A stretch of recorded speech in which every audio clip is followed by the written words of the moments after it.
সম্মানিত হাজিরিন, আল্লাহর নবী সাল্লাল্লাহু আলাইহি সাল্লাম পৃথিবীতে আগমন করলেন। 1 থেকে 40 বছর পর্যন্ত নবীর কাছে কোনো কোরআন নাজিল হয় নাই, হয়েছিল। 40 বছর পর্যন্ত নবীর কাছে কোনো আয়াত নাজিল হয় নাই, আল্লাহর বিধি বিধান নাজিল হয় নাই। এই জন্য আল্লাহর নবী 40 বছর পর্যন্ত কোনো মানুষকে কালিমার দাওয়াত দেন নাই। কেন কালিমার দাওয়াত দেন নাই?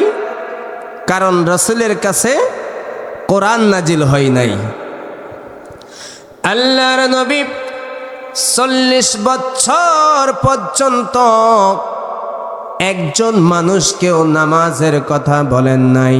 কেন বলেন নাই? আপনারা কথা বুঝেন নাই। কারণ কোরআন নাজিল হয় নাই। 40 বছর পর্যন্ত নবী রোজার কথা বলেন নাই। এখন বলুন তো কেন বলেন নাই? কোরআন নাজিল হয় নাই। 40 বছর পর্যন্ত বিশ্ব নবীজি একজন মানুষকেও হালাল হারামের কথা বলেন নাই। এখন বলুন তো কিসের জন্য বলেন নাই? এই যে হালাল হারামের কথা বলেন নাই, নামাজের কথা বলেন নাই, রোজার কথা বলেন নাই, এই সময় রাসূলের একজনও শত্রু ছিল না। ছিল? শত্রু ছিল না, বরং ওই সময়ের মানুষগুলো আল্লাহর নবীকে আল আমিন বলতো। কথা বলেন ঠিক কিনা? রাসূলের জনপ্রিয়তা ছিল তুঙ্গে আকাশচুম্বী। তখন যদি রাসূল ইলেকশন করতেন, প্রেসিডেন্ট পদে দাঁড়াইতেন, রাসূল ইলেকশন করতে দেরি, প্রেসিডেন্ট হইতে দেরি হতো না। কথা বলেন ঠিক কিনা? আমার ভাইয়েরা, 40 বছর 6 মাস রাসূলের বয়স হয়ে গেল। এবার হেরা পর্বতের গুহায় আল্লাহর নবীর কাছে আল্লাহর পক্ষ থেকে হযরত জিবরাইল আলাইহিস সালাতু ওয়াস সালাম আল্লাহর পক্ষ থেকে ওহী নিয়ে আসলেন। আন্না সাইয়্যিদানা ওয়া নাবিয়্যানা ওয়া মাওলানা মুহাম্মাদান আবদুহু ওয়া রাসূলুহু আল্লাযী আরসালাহু বিল হক بشيرا ونذيرا وداعيا إلى الله بإذنه وسراجا منيرا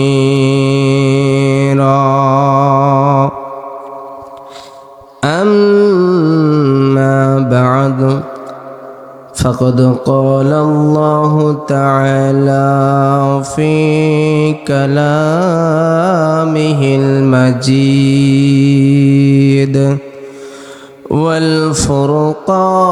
والفرقان الحميد। আমার সাথে সবাই জবান খুলে পড়ুন, আউযু বিল্লাহি মিনাশ শাইতানির রাজীম। বিসমিল্লাহির রাহমানির রাহিম। ওয়াল আসর ইন্নাল ইনসানা লাফি খুসর ইল্লাল্লাযীনা ওয়াতাওয়াসাউ বিস-সাবর। সাদাকাল্লাহুল আযীম।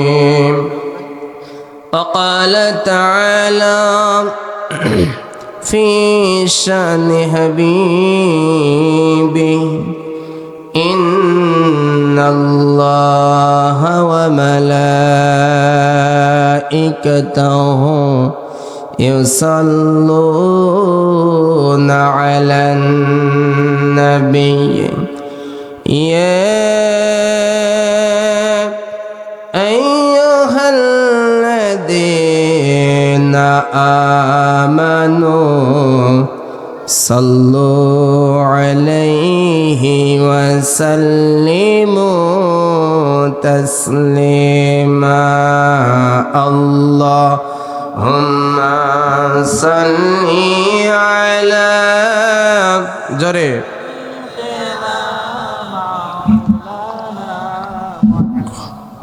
وعلى آل سيدنا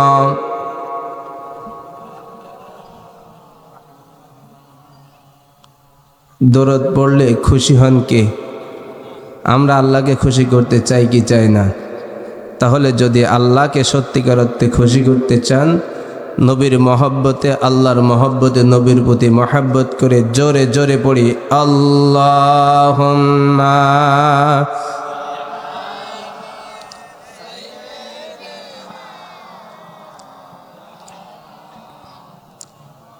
وعلى آل سيدنا আরশে যত আসবে যত এ ধারাতে মানবকুল সব মানবের সেরা মানব মুহাম্মদ রাসূল আল্লাহুম্মা সাল্লি আলা জরে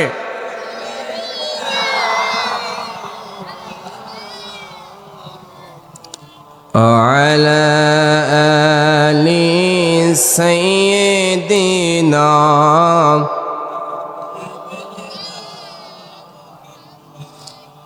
গোনা দিন ফুরায়া যাবে যৌবনে লাগবে ভাটি তোমার গোনা দিন ফুরায়া যাবে যৌবনে লাগবে ভাটি ওই যে দেখো ডাকিতেছে তোমায় কবরের মাটি। ঠিক কেনা বলেন? আপনাদের ছোট কেউ কি মরে নাই? বড় তো অনেকেই মরছে, ছোট মরছে কি না? আসার সিরিয়াল আছে, যাওয়ার কোনো সিরিয়াল আছে? তোর গহনা দিন ফুরায়া যাবে যৌবনে লাগবে ভাটি তোমার গহনা দিন ফুরায়া যাবে যৌবনে লাগবে ভাটি ওই যে দেখো ডাকিতেছে তোমায় কবরের মাটি ওই যে দেখো ডাকিতেছে তোমায় কবরের মাটি সন্ধ্যার আগে যেদিন ডুববে রে বেলা এক নিমেষে ভেঙ্গে যাবে সেদিন রঙ্গেরি মেলা তুমি কাহারে দিবা জোরে ধমক কার মাথায় ভাঙবা লাঠি তুমি কাহারে দিবা জোরে ধমক কার মাথায় ভাঙবা লাঠি ওই যে দেখো ডাকিতেছে তোমায় কবরের মাটি। ঠিক না? ঘইরা মরো তুমি মায়ারি পিছে এত আশা ভালোবাসা পাবে সবই যে মিশে। কথা বলে ঘইরা মর তুমি মায়ারি পিছে, এত আশা ভালোবাসা পাবে সবই যে মিছে। কোন দিন যেন আইসা পড়ে আজরাইলের হাতের চিঠি তোমার, কোন দিন যেন আইসা পড়ে আজরাইলের হাতের চিঠি। ওই যে দেখো ডাকিতেছে তোমায় কবরের মাটি, ওই যে দেখো ডাকিতেছে তোমায় কবরের মাটি। তোর গহনা দিন ফুরায়া যাবে, যৌবনে লাগবে ভাটি। তোর গহনা দিন ফুরায়া যাবে, যৌবনে লাগবে ভাটি। ওই যে দেখো ডাকিতেছে তোমায় কবরের মাটি। আল্লাহুম্মা সাল্লি আলা জরে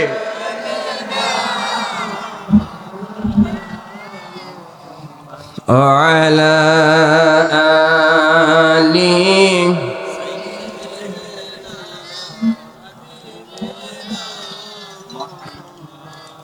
মুআজ্জাজ মুহতারাম, কৈখালী আলোর পথিক যুব সংস্থার উদ্যোগে আয়োজিত বাৎসরিক তাফসিরুল কোরআন মাহফিল, স্থান জয়াখালী মধ্যপাড়া, কৈখালী শ্যামনগর সাতক্ষীরা।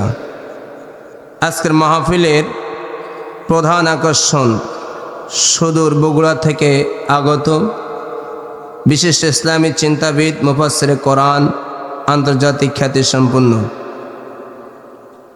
হযরত মাওলানা আশরাফ বিন মোবারক আলী সিদ্দিকী সাহেব, বারাকাল্লাহু ফি হায়াতিক। সবাই বলে আল্লাহুম্মা আমিন। আমার পূর্বে অত্যন্ত সুললিত কণ্ঠে আলোচনা রেখে আপনাদেরকে ধন্য করেছেন অত্র এলাকার গৌরব প্রখ্যাত আলেমে দ্বীন, বিশিষ্ট ইসলামী চিন্তাবিদ হযরত মাওলানা আমিরুল ইসলাম সাহেব, বারাকাল্লাহু ফি হায়াতিক। সবাই বলুন আল্লাহুম্মা আমিন।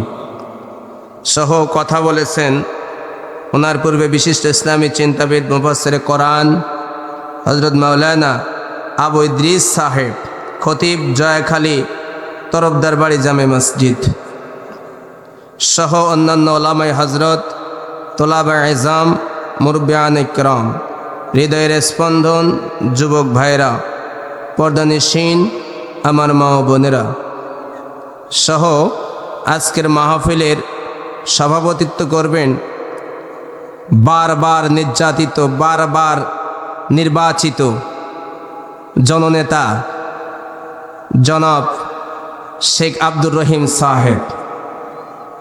উনি বহুত নির্যাতন সহ্য করেছেন, ঠিক না? সকলের প্রতি আমার আন্তরিক সালাম, মোবারকবাদ। আসসালামু আলাইকুম ওয়া রাহমাতুল্লাহি ওয়া বারাকাতুহু।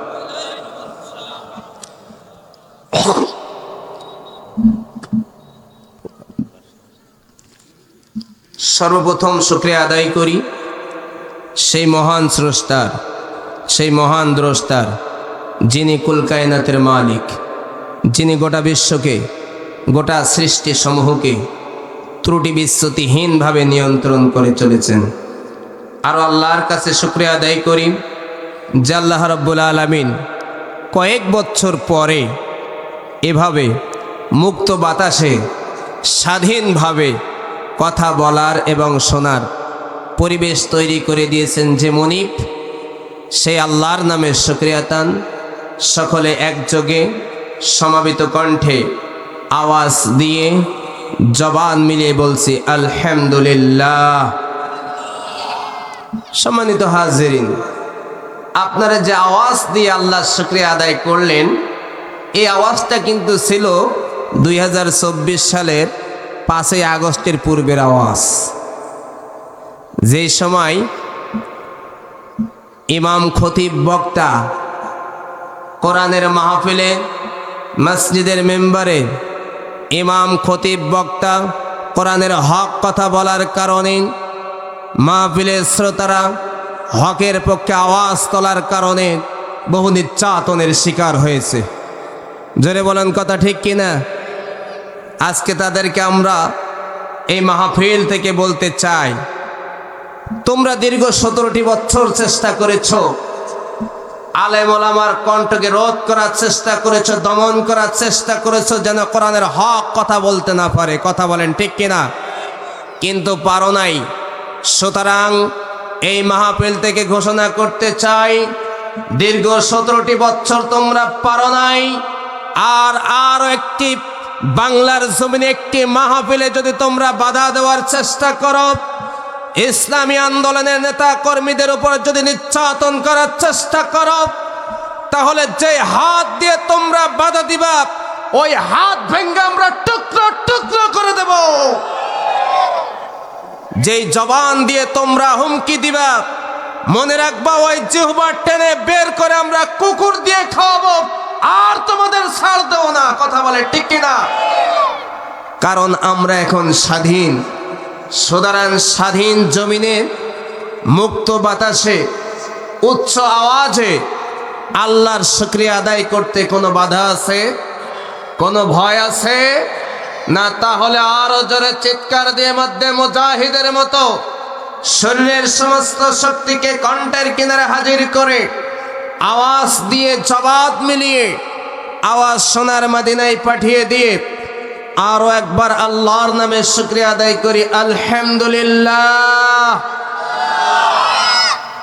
দুরূদ সালাম বিশ্ব মানবতার মুক্তির দিশারি, সর্বকালের সর্বযুগের মহামানব এবং সর্বোত্তম চরিত্রের অধিকারী, যেই নবীর চরিত্রের সার্টিফিকেট দিয়েছেন স্বয়ং আল্লাহ, ইন্নাকা লাআলা খুলুকিন আযীম। যিনি মক্কার মতি, মদিনার জ্যোতি, দুকুলের সাথী, বিশ্বসভার সভাপতি, বিশ্ব নেতা, বিশ্ব নবী, যিনি নির্যাতিত, নিষ্পেষিত, নিগৃহীত, অধিকার বঞ্চিত, সর্বহারা, ভাগ্যহারা মাজলুম জনতার বন্ধু, যেই নবী দিন ইসলামকে আপনার আমার পর্যন্ত পৌঁছাতে যে উহুদের ময়দানে দান দান মোবারক শহীদ করেছেন। শিয়াবে আবু তালিব পাহাড়িয়া জেলখানায় রসুল জেল খেটেছেন, তায়েফের ময়দানে রক্ত ঝরিয়েছেন। যেই নবীর শাফাআত ছাড়া আপনি আমি কেউ জান্নাতে যাইতে পারবো না, সেই নবীর প্রতি মহাব্বত করে দিলটা উজাড় করে দিয়ে দরদ ভরা কণ্ঠে পড়ছি সাল্লাল্লাহু আলাইহি ওয়াসাল্লাম। আরো জোরে পড়ছি সাল্লাল্লাহু আলাইহি ওয়াসাল্লাম। সম্মানিত হাজিরিন, আমি আপনাদের সম্মুখে ছোট্ট একটি সূরা তেলাওয়াত করেছি, অতি পরিচিত সূরা। বলতে পারবেন এই সূরাটার নাম কি? জোরে বলুন। সূরাতুল আসর। এটা খুব পরিচিত সূরা না? তাদের জন্য পরিচিত যারা জামায়াতের সাথে মসজিদে যে নামাজ পড়েন। কথা বলেন ঠিক কিনা?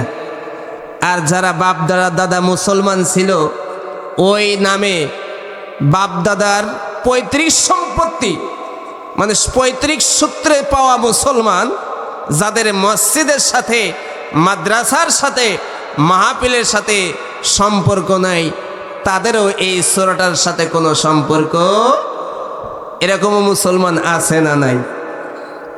সম্মানিত হাজিরিন, তো আমরা আজকে যতটুকু সময় পাই, যেহেতু তাফসিরুল কোরআন মাহফিলের নাম দেওয়া, তাফসির করার যোগ্যতা আমার নাই, তবুও চেষ্টা করব অন্ততপক্ষে কোরআনের আলোকে একটি সূরাকে সামনে রেখে আমরা কথা বলার এবং শোনার।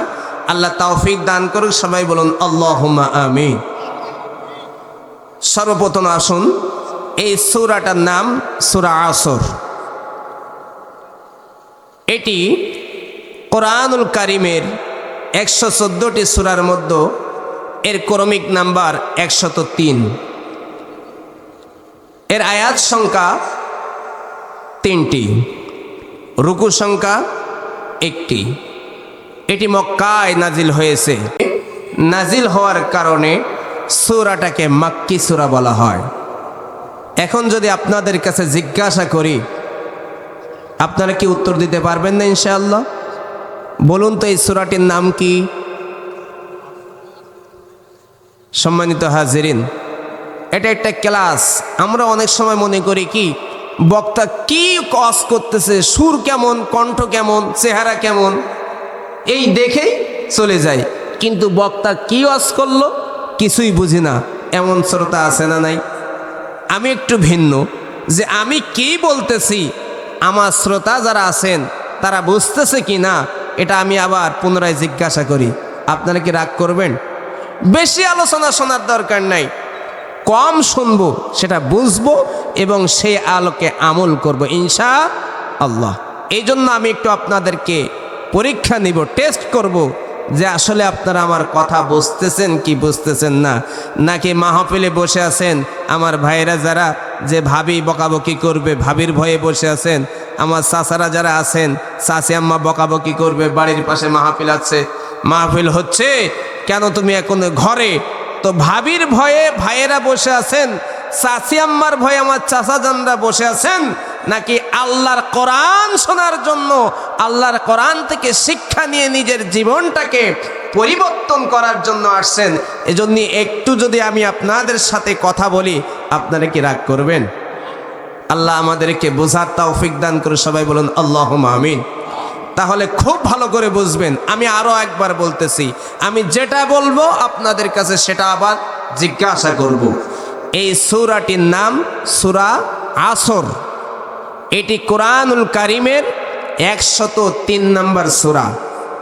এই সূরার আয়াত সংখ্যা মাত্র 3টি, এর রুকু সংখ্যা মাত্র 1টি। এটি হিজরতের পূর্বে নাজিল হয়েছে, এই জন্য সূরাটাকে মাক্কি সূরা বলা হয়। এবার আপনারা বলুন তো এই সূরাটার নাম কি?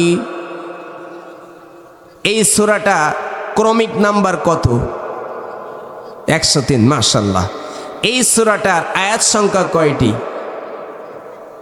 এই সূরাটার রুকু সংখ্যা কয়টি? এটি মাক্কি না মাদানী? মাশাআল্লাহ মাশাআল্লাহ।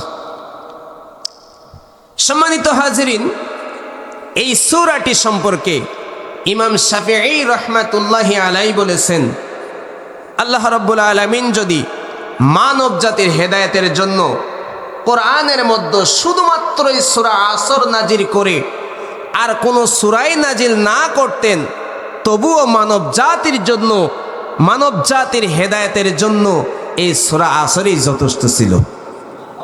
সুবহানাল্লাহকে আসতে বলবেন। সাহাবা রাদিয়াল্লাহু তাআলা আনহুম আজমাইনদের অভ্যাস ছিল, ওনারা যে সময় একসাথে বসতেন মোলাকাত করতেন, মোলাকাত শেষে যে সময় একজন সাহাবী সেখান থেকে বিদায় নিতেন, তার পাশে যে সমস্ত সাহাবীরা থাকতেন তাদেরকে সূরা আসর তেলাওয়াত করে তাদেরকে শোনায়ে তারপর সেখান থেকে বিদায় হয়ে যেতেন। জোরে বলুন না একবার সুবহানাল্লাহ। এখন আমরা এই সূরাটির শানে নুজুল জানবো, ব্যাকগ্রাউন্ড, এর প্রেক্ষাপট কি। সম্মানিত হাজিরিন, আল্লাহর নবী সাল্লাল্লাহু আলাইহি সাল্লাম পৃথিবীতে আগমন করলেন। 1 থেকে 40 বছর পর্যন্ত নবীর কাছে কোনো কোরআন নাজিল হয় নাই, হয়েছিল 40 বছর পর্যন্ত নবীর কাছে কোনো আয়াত নাজিল হয় নাই, আল্লাহর বিধি বিধান নাজিল হয় নাই। এই জন্য আল্লাহর নবী 40 বছর পর্যন্ত কোনো মানুষকে কালিমার দাওয়াত দেন নাই। কেন কালিমার দাওয়াত দেন নাই? কারণ রাসূলের কাছে কোরআন নাজিল হয় নাই। আল্লাহর নবী 40 বছর পর্যন্ত একজন মানুষকেও নামাজের কথা বলেন নাই। কেন বলেন নাই? আপনারা কথা বুঝেন নাই। কারণ কোরআন নাজিল হয় নাই। 40 বছর পর্যন্ত নবী রোজার কথা বলেন নাই। এখন বলুন তো কেন বলেন নাই? কোরআন নাজিল হয় নাই। 40 বছর পর্যন্ত বিশ্ব নবীজি একজন মানুষকেও হালাল হারামের কথা বলেন নাই। এখন বলুন তো কিসের জন্য বলেন নাই? এই যে হালাল হারামের কথা বলেন নাই, নামাজের কথা বলেন নাই, রোজার কথা বলেন নাই, এই সময় রাসূলের একজনও শত্রু ছিল না। ছিল? শত্রু ছিল না, বরং ওই সময়ের মানুষগুলো আল্লাহর নবীকে আল আমিন বলতো। কথা বলেন ঠিক কিনা? রাসূলের জনপ্রিয়তা ছিল তুঙ্গে আকাশচুম্বী। তখন যদি রাসূল ইলেকশন করতেন, প্রেসিডেন্ট পদে দাঁড়াইতেন, রাসূল ইলেকশন করতে দেরি, প্রেসিডেন্ট হইতে দেরি হতো না। কথা বলেন ঠিক কিনা?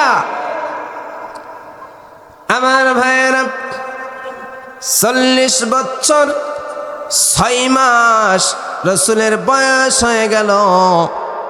এবার হেরা পর্বতের গুহায় আল্লাহর নবীর কাছে আল্লাহর পক্ষ থেকে হযরত জিবরাইল আলাইহিস সালাতু ওয়াস সালাম আল্লাহর পক্ষ থেকে ওহী নিয়ে আসলেন। ইকরা বিসমি রাব্বিকাল্লাযী খলাক, খলাকাল ইনসানা মিন আলাক, ইকরা ওয়া রাব্বুকাল আকরাম, الذي علم بالقلم علم الإنسان ما لم يعلم। الله أكبر। যে সময় আল্লাহর নবীর কাছে সূরা আলাকের 5টি আয়াত নাজিল হয়ে গেল, এবার আল্লাহর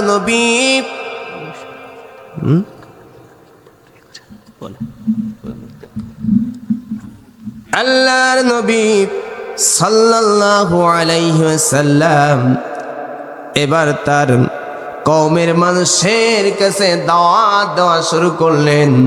আল্লাহর নবী বললেন, ইয়া আইয়ুহান নাসু কুলু লা ইলাহা ইল্লাল্লাহ তুফলিহুন। আল্লাহর নবী দাওয়াত দেওয়া শুরু করলেন, ও আমার কওমের মানুষেরা, তোমরা লাত মানাতের পূজা করো না, গাছের পূজা করো না, মাছের পূজা করো না, এক আল্লাহ তাআলার বিধান মেনে নাও, এক আল্লাহ তাআলার ইবাদত বন্দেগী করো। এই দাওয়াত যে সময় দিল, আল্লাহর নবীকে যারাই আল আমিন বলেছিল, যারাই রাসূলকে ভালোবাসতো, এই কোরআনের দাওয়াত দেওয়ার কারণে তারাই নবীকে পাথর মারা শুরু করলো। কথা বলেন ঠিক কিনা? যারাই নবীকে আল আমিন বলেছিল, এই কোরআনের দাওয়াত দেওয়ার কারণে তারাই নবীকে পাগল বলা শুরু করলো। জোরে বলুন কথা ঠিক কিনা? যারাই নবীকে মহাব্বত করত, তারাই রাসূলের শত্রুতে পরিণত হয়ে গেল। কেন শত্রুতে পরিণত হয়ে গেল? কারণ নবী তাদেরকে কোরআনের দাওয়াত দিয়েছিলেন। এখান থেকে একটা কথা পরিষ্কার হয়ে গেল, যতদিন পর্যন্ত নবী কোরআনের কথা বলেন নাই, একজন শত্রু দুনিয়াতে ছিল না। যখনই কোরআনের কথা বললেন, তখনই রাসূলের শত্রু হয়ে গেল। এখান থেকে বোঝা যাবে ভাই, যারা দাওয়াত দেবে, ওই দাওয়াতের ভিতরে কোরআন থাকবে না, ইসলামী আন্দোলন থাকবে না, ওই দাওয়াতের কোনো শত্রু থাকবে না। আর যখনই কোরআন যেই দাওয়াত দিবেন,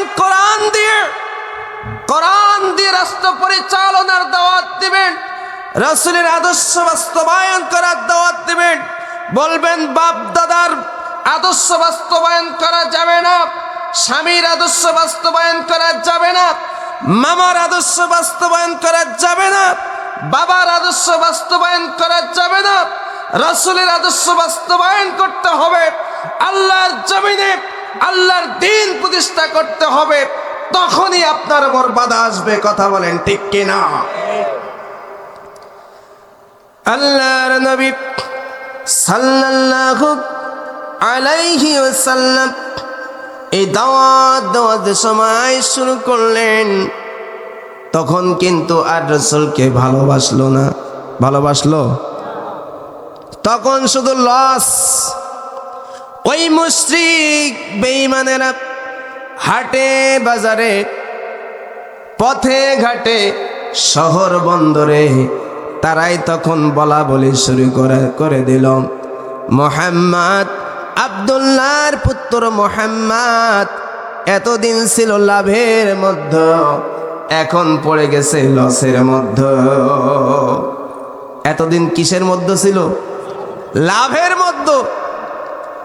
আবার লাভ LOVE, এই লাভ না, LOVE লাভ, এই লাভের তো এখন করুণ দশা। কে পীর সাহেব মুরিদের হায়াত দান করতে পারে না, নেতারা কর্মীকে হায়াত দান করতে পারে না, বক্তা শ্রোতাদেরকে হায়াত দান করতে পারে না। হায়াত দেওয়ার মালিক একজন, তিনি কে? আরো জোরে বলুন তিনি কে? আরো জোরে বলুন আল্লাহ। আমার আল্লাহ কত মহান। আল্লাহ রাব্বুল আলামিন আমাদেরকে ব্যবসায়ী বানাইলেন, ব্যবসার সাথে সাথে আমাদেরকে হায়াত দান করেছেন। এখন বলুন তো, হায়াতের মূল্য কম না বেশি? আল্লাহ দেন বেশি না নেন বেশি? দেন বেশি। কেউ বা পায় 50 বছর হায়াত, কেউ বা 60 বছর, কেউ বা 90 বছর, কেউ বা 100 বছর, এর বেশি না। এই 100 বছর যদি আমরা আল্লাহর ইবাদত বন্দেগী করতে পারি, এরপরে যদি আল্লাহ রাব্বুল আলামিন আমাদেরকে 100 বছরের জান্নাত দেয়, সেটাও তো হক আদায় হয়ে যায়। কিন্তু আমার আল্লাহ কত বেশি দেন, কত বেশি দেন। 100 বছর বান্দা তুই আমার ইবাদত করবি, আমি আল্লাহ তোদেরকে এমন জান্নাত দিব, যেই জান্নাতে প্রবেশ করবি সেই জান্নাত থেকে কখনো বের হবি না। আমার আল্লাহ কত মহান। এখন বলুন তো, বক্তারা দেয় বেশি না ন্যায় বেশি? আরে ন্যায় বেশি। দেয় 1 ঘন্টা, সর্বোচ্চ 2 ঘন্টা। ন্যায় 70,000 1 লাখ বক্তা আছে না নাই? বলে যদি সম্পূর্ণ পেমেন্ট না করেন আমার গাড়ির চাকা ঘুরবে না, এমন বক্তা আছে না নাই? এবার বলুন তো, পীর সাহেব দেন বেশি না নেন বেশি? হ্যাঁ, আপনারা বলছেন, আমি বলি নাই। তবে দেখা যায় পীর সাহেব মাথায় হাত দিয়ে একটু দোয়া করে দেয়, একটু ফু দিয়ে দেয়। ন্যায় গরু, ন্যায় মহিষ, ন্যায় ছাগল। কথা বলেন ঠিক কিনা? যেই পীরের টাকা বেশি, মুরিদের নজর ওই পীরের দিকে বেশি। আর যদি মুরিদের অর্থ সম্পদ কম থাকে, পীর সাহেবের নজর একটু কম আসে। কথা বলেন না ঠিক কিনা? সম্মানিত হাজিরিন, তো যেই কথা বলতেছিলাম, আল্লাহ রাব্বুল আলামিন আমাদেরকে ব্যবসায়ী বানায়া দুনিয়ায় পাঠাইলেন। এই সূরা আসরের আলোচ্য বিষয়টা হলো লাভ ক্ষতির, লাভ লসের খতিয়ান। কি জোরে বলুন? লাভ লসের খতিয়ান। এখন আমরা লাভ করতে চাই না লস করতে চাই? সবাই লাভ করতে চায়। একজন পানের ব্যবসায়ী 500 টাকা নিয়ে মনে করুন ব্যবসায় নামলো, 1 মাস পরে দেখা গেল তার আর 200 টাকা নাই। কত নাই। এর পরের মাসে আবার চেষ্টা করলো, তারপরেও দেখলো আরো 100 টাকা নাই। বলুন তো ওই ব্যবসায়ী কি তার ব্যবসা আজ চালায় যাবে না বন্ধ করে দেবে? এখন আমরাও দেখব আল্লাহ রাব্বুল আলামিন আমাদেরকে ব্যবসায়ী বানায়া দুনিয়াতে পাঠাইলেন। আমরা যদি ব্যবসায় লাভ করি তাহলে ব্যবসা চালায় দেব, আর যদি আমাদের পুঁজি নষ্ট হয়ে যায় তাহলে ওই ব্যবসা আমরা করব। সম্মানিত হাজিরিন, তাহলে আসুন আজকের আলোচ্য বিষয় হলো লাভ লসের খতিয়ান। জোরে বলুন, লাভ লসের খতিয়ান। আজকের বিষয় আলোচ্য বিষয় কি? সবাই না বললে হবে না। আজকের আলোচ্য বিষয় কি? লাভ লসের খতিয়ান। এবার আসুন সূরাটির নাম কি? এই সূরায় কয়টি আয়াত রয়েছে? প্রথম আয়াত আল্লাহ রাব্বুল আলামিন বলেন ওয়াল আসর। আমার সাথে সবাই বলুন ওয়াল আসর। আরে ভাই, কোরআন পড়লে লাভ না লস? কোরআন পড়লে লাভ, এই কোরআনে স্পর্শ করলে লাভ, এই কোরআনের দিকে তাকায় থাকলে লাভ, এই কোরআন দিয়ে নামাজ পড়লে লাভ। শুধুমাত্র এই কোরআন দিয়ে সমাজ চালাইলে, রাষ্ট্র চালাইলে কবিরা গুনাহ। হ্যাঁ, কি হবে? আমরা লাভ হবে? আমরা যে সব মাইনা নেই, হুজুর কোরআন দিয়ে নামাজ পড়ান খুব মজা লাগে, কোরআন দিয়ে আমার বিবাহটা পড়ায় দেন তাতেও ভালো লাগে, এই কোরআনের নিয়ম অনুযায়ী আমার আব্বার জানাজাটা শেষ করলেন খুব ভালো লাগলো, সব ঠিক আছে হুজুর, সব জায়গায় কোরআন বলবেন, কিন্তু এই কোরআন দিয়ে পার্লামেন্টের দিকে যাইয়েন না। আছে না নাই? আমরা কোরআন সব জায়গায় মানতে চাই, কথা বলেন ঠিক কিনা? আল্লাহ রাব্বুল আলামিন বলেন ওয়াল আসর। আল্লাহু আকবার। সময়ের কসম। ওয়া শব্দের সত্য, ওয়া শব্দের আলেম ওলামা পাশে বসা রয়েছেন।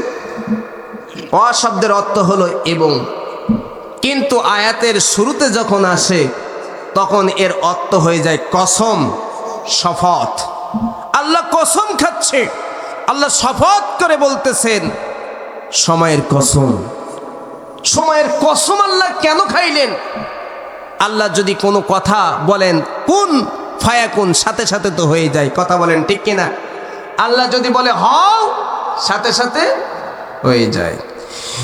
ইন্নামা আমরুহু ইযা আরাদা শাইআন আইয়াকুলা লাহু কুন, আইয়াকুলা লাহু কুন ফায়াকুন।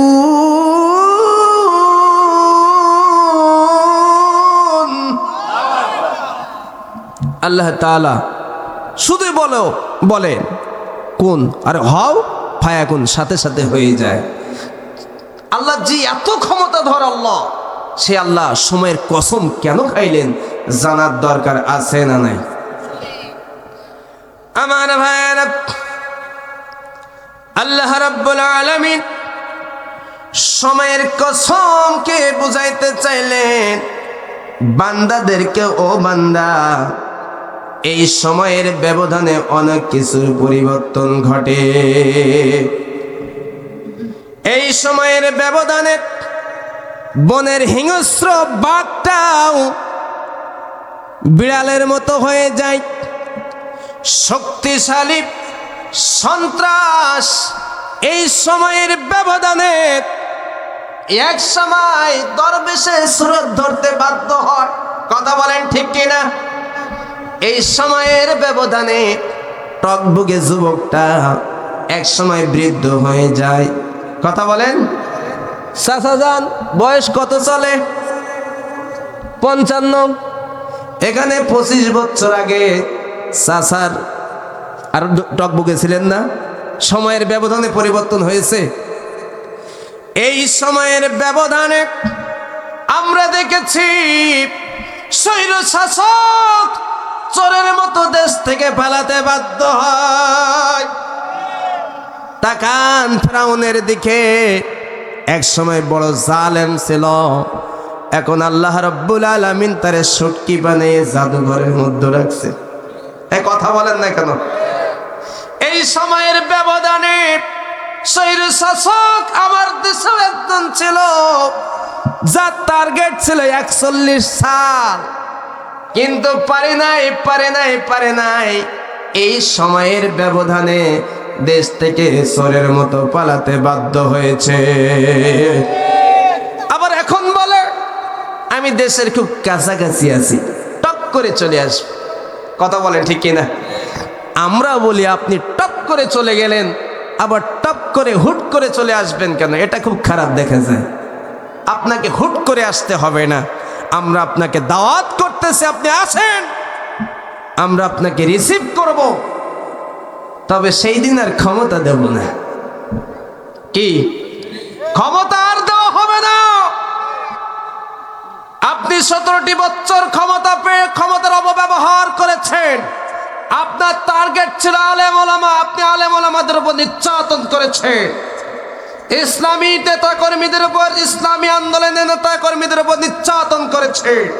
কথা বলেন না কেন? ঠিক কিনা? আর আপনাকে ক্ষমতা দেওয়া হবে না। আপনি যদি আসেন, আপনার যদি টপ করে চলে আসেন, আপনাকে আমরা হুট করে ধরে আয়না ঘরে ঢুকাবো। কথা বলেন ঠিক কিনা? চেয়ারম্যান সাহেবের আগমন, নারায়ে তাকবীর, নারায়ে তাকবীর। আল কোরআনের আলো, সংসদে চলো, ইসলামের দুশ্মনেরা হুঁশিয়ার, সাবধান, নারায়ে তাকবীর। আমরা যেই কথা বলতেছিলাম, আপনি যদি আসেন, আপনাকে আমরা ক্ষমতা দেব না, আপনাকে একটু আয়না ঘরটা দর্শন করার জন্য পাঠাবো। ঠিক আছে তো চেয়ারম্যান সাহেব? বুবু আইবা, তুমি আইবা গো, আইসা সেদিন তুমি ক্ষমতা পাইবা না। জোরে বলেন, বুবু আহিবা, তুমি আসবা গো, আইসা সেদিন বুবু ক্ষমতা পাইবা না। খোঁজ নাই বুবু কাদের কাকার, অবস্থা খারাপ দরবেশ বাবার, হাউন আঙ্কেল এখন সামনেও আসে না। বুবু আহিবা, তুমি আসবা গো, আইসা সেদিন বুবু ক্ষমতা পাইবা না। নেতা কর্মী জেলের ভিতর, আমি আসি ডরের উপর, কখন জানি আসে গ্রেপ্তারি পরোয়ানা। বুবু আহিবা, তুমি আহিবা গো, আইসা সেদিন তুমি ক্ষমতা পাইবা না। তোমার 80 বছর, ডাকছে বুবু তোমায় কবর, দাফন হবে কোথায় সেইটা খুঁজলা না। যেরকম ঠিক কিনা? তোমার বাবার দাফনটা অন্তত দেশে হয়েছিল, তুমি ইসলামের বিরুদ্ধে যাওয়ার কারণে, আলেম ওলামার বিরুদ্ধে অবস্থান করার কারণে এই বাংলার তাওহীদি জনতা তোমার দাফনটাও এই বাংলার জমিনে হইতে দেবে না। কথা বলেন ঠিক কিনা? আমার ভাইয়েরা, যেই কথা বলতেছিলাম, আল্লাহ রাব্বুল আলামিন এই সময়ের কসম খাইলেন, মানে সময়ের ব্যবধানে অনেক ইতিহাসের জন্ম নেই। আমরা দেখেছি এই সময়ের ব্যবধানে অনেক পাতি নেতাকে আমরা দেখেছি, যাদের এক সময় একটা পাতার বিড়ি দিনে 2 বার 3 বার খাইতো। মানে সকালে 2টা টান দিয়ে নিভাই রাখতো, দুপুরে টয়লেট করে আরো একবার টান দেবে এই জন্য। কিন্তু সময়ের ব্যবধানে দেখেছি এই সমস্ত পাতি নেতারা ব্যঞ্জন গোল্ডলিপ ছাড়া অন্য কম দামি কিছু খাই নাই। কথা বলেন, এই সময়ের ব্যবধানে দেখেছি ওই সমস্ত পাতি নেতারা ইসলামী আন্দোলনের নেতা কর্মীদের উপর নির্যাতন করেছে, যারা জনতার বন্ধু ছিল এই সমস্ত ব্যক্তিদেরকে মিথ্যা মামলা দিয়ে জেলে ঢুকাইছে। যেরকম কথা ঠিক কিনা? চেয়ারম্যান সাহেবকে আমি খুব ভালো করেই চিনি, এনার গোটা জিন্দিগি তো জেলের মধ্যে কাটছে, ঠিক না? এই সময়ের ব্যবধানে আমরা দেখেছি কিছু পাতি নেতা দালালি করেছে, থানায় ফোন করেছে, একজন গরিব মানুষ একটা ওই যে গরু বিক্রি করে আসছে, কোনো অপরাধ না, কোনো রাজনীতি করে না, কিছু করে না। রাত্রে পুলিশ এসে গেছে, পুলিশ অ্যারেস্ট করছে। কি অপরাধ স্যার? আমার নামে তো কোনো মামলা নাই। বলে মামলা কয়টা লাগবে? থানায় চলো। বাইরে যে বলতেছে টাকা দিয়ে ছেড়ে দেবো। স্যার আমার কাছে তো কোনো টাকা নেই।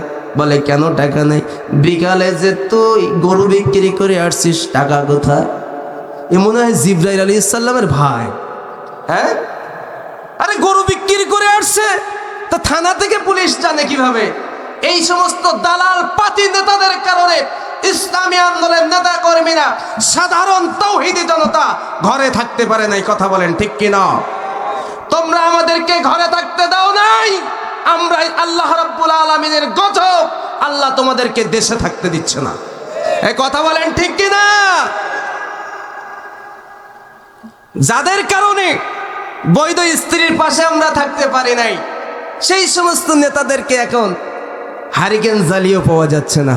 কথা বলেন তো আমার ভাইয়েরা, আল্লাহ বুঝাইতে যাচ্ছেন সময়ের কসম দিয়ে, এক মাঘে শীত যায়। জোরে বলুন, এক মাঘে শীত যায় না। না না, আমার আল্লাহ তাআলা সময়ের কসম খেয়ে বলতেছেন, ও বান্দা, সামনের যেই কথাটা বলবো ওটা খুবই গুরুত্বপূর্ণ। আমি কসম খেয়ে বলতেছি, ইন্নাল ইনসানা লাফি খুসর। আরো আসতে বলেন আল্লাহু আকবার। আমার ভাইরা, এখানে 30-এর নিচে যাদের বয়স রয়েছে তারা একটু চিৎকার দিয়ে বলুন তো আল্লাহু আকবার। 30-এর নিচে যাদের বয়স তারাই শুধু বলবেন। এরপর আমি একটু টেস্ট করব বৃদ্ধ আমার বাবাজিরা যারা আছেন তাদের কণ্ঠ বড় নাকি আমার যুবক ভাইদের কণ্ঠ বড়। 30-এর নিচে যাদের বয়স আছে তারা একবার চিল্লায় বলুন আল্লাহু আকবার। চেয়ারম্যান সাহেব, আপনি কিন্তু আজকে জাস্টিস বিচারক। এরপরে 30-এর উপরে যাদের আছে তারা আল্লাহর খুশি করার জন্য বলুন আল্লাহু আকবার। চেয়ারম্যান সাহেব বিচার করুক, আমি আর কি করব। না, নিঃসন্দেহে 30-এর উপর। 30-এর উপর ইমানি শক্তি এখনো আছে। কথা বলেন ঠিক কিনা? সম্মানিত হাজিরিন, আল্লাহ রাব্বুল আলামিন সময়ের কসম কে বলতেছেন, ইন্নাল ইনসানা লাফি খুসর। নিশ্চয় মানুষ ক্ষতির সাগরে ডুবে আছে, ক্ষতির সাগরে ভাসতেছে। কি করতেছে? ক্ষতির সাগরে ডুবে আছে। কি আছে? মানুষ ক্ষতিগ্রস্ত, মানুষ ক্ষতির সাগরে ডুবে আছে। আল্লামা ইমাম রাজি ফখরুদ্দিন রাজি রাহিমাহুল্লাহ বলেন, আমি এই তাফসীর বুঝতে পারলাম না, চিন্তা করতে করতে আমি বাজারে চলে গেলাম। বাজারে যে দেখি একজন বরফ বিক্রেতা বরফ বিক্রি করতেছেন, আর ডাক দিয়ে দিয়ে বলতেছেন, কে আছে দয়ালু, আমার উপর দয়া করো, আমার পুঁজি শেষ হয়ে যাচ্ছে, আমার বরফটা কিনে নাও। তখন তো আর ফ্রিজ ছিল না, বরফ যদি বিক্রি না হয় ফ্রিজে এনে রাখবে ছিল। এখন এই ব্যবসায়ী বলতেছে, কে আছে দয়ালু, কে আছে দয়ালু, আমার প্রতি দয়া করো, আমার পুঁজি শেষ হয়ে যাচ্ছে। আমার বরফটা কিনে নাও, আমার প্রতি দয়া করো। আল্লামা রাজি ফখরুদ্দিন রাজি রাহিমাহুল্লাহ বলেন, আমি সূরা আসরের তাফসীর বুঝে গিয়েছি কেন মানুষ ক্ষতির মধ্যে রয়েছে, কারণ আমি হলাম ব্যবসায়ী আর আমার হায়াতটা হলো পুঁজি। দিন দিন দিন দিন আমার হায়াত শেষ হয়ে যাচ্ছে, তার মানে আমার পুঁজি শেষ হয়ে যাচ্ছে। কথা বলেন ঠিক কিনা? আমাদের হায়াত শেষ হয়ে যাচ্ছে, পুঁজি শেষ হয়ে যাচ্ছে। বলুন তো এই কথাটা সত্য না মিথ্যা? আমার ভাইয়েরা, কোন ওসি সাহেব এসে যদি বলে, মাওলানা আমিরুল ইসলাম ভাইকে যদি বলে, আমিরুল ইসলাম সাহেব আমি তো আপনাকে মহব্বত করি, তবে আপনার নামে তথ্য এসেছে, অবস্থা বেশিটা ভালো না, সংবাদ ভালো না, আপনি একটু সতর্ক থাকুন। আপনি ভয় পাবেন কিনা? অবশ্যই ভয় পাবে। ইনি যদি ওসি সাহেবকে ফোন দেন 1 ঘন্টা পরে, ওসি সাহেব আপনি তো বলছিলেন কি তথ্য, আরে আপনি চুপ থাকেন, যেটা বলেছি সেটাই করুন, ওনার ভয় বাড়বে না কমবে? জোরে বলুন। রাত 2টার সময় যদি ফোন দেয়, স্যার আমার তো ভয় লাগতেছে, আপনি বলুন না আমার নামে কারা নালিশ করেছে, ওসি সাহেব যদি বলেন আরে চুপ থাকেন, যেটা বলেছি সেটাই করেন, আপনি সাবধান থাকুন, বলুন তো ওনার ভয় কমবে না আরো বাড়বে? এমন করতে করতে 3 মাস যদি শুধু ঘোরায়, আপনার সামনে খুব বিপদ, একটু সতর্ক থাকুন। ওনার যে শরীর মোটামুটি রয়েছে মাশাআল্লাহ, হুজুর মানুষ তো, বাইরে তো খাওয়া দাওয়া একটু বেশি হয়, 3 মাস পরে শরীরের অবস্থা কি ওইরকম থাকবে? একবার ডায়েট কন্ট্রোল, তাই না? আমার ভাইরা বুঝাইতে চাই, ওসি সাহেব বলল আপনি সতর্ক থাকুন, আপনার নামে তথ্য যেটা এসেছে সেটা খুব ভালো না, ভয়ঙ্কর। আমার ভাইরা ওসি সাহেবের কথায় যদি ভয় পেয়ে তার খাওয়া ঘুম না থাকে, ডায়েট কন্ট্রোল এমনিতে হয়ে যায়। আমার আল্লাহ যে বললেন, ও মানব জাতি তুমি ক্ষতির সাগরে ডুবে আসো, বলুন তো ওই ওসির থেকেও আমার আল্লাহর কথাটা বেশি ভয়ঙ্কর কিনা? জোরে বলুন, ভয়ঙ্কর কিনা? তো ওসি সাহেবের কথা শুনে খাওয়া ঘুম উঠে গেছে। আমার আল্লাহর কথা শুনে কয়টা দিন আমরা খাওয়া ঘুম বন্ধ করেছি? আমার ভাইরা, বাবারা, বন্ধুরা,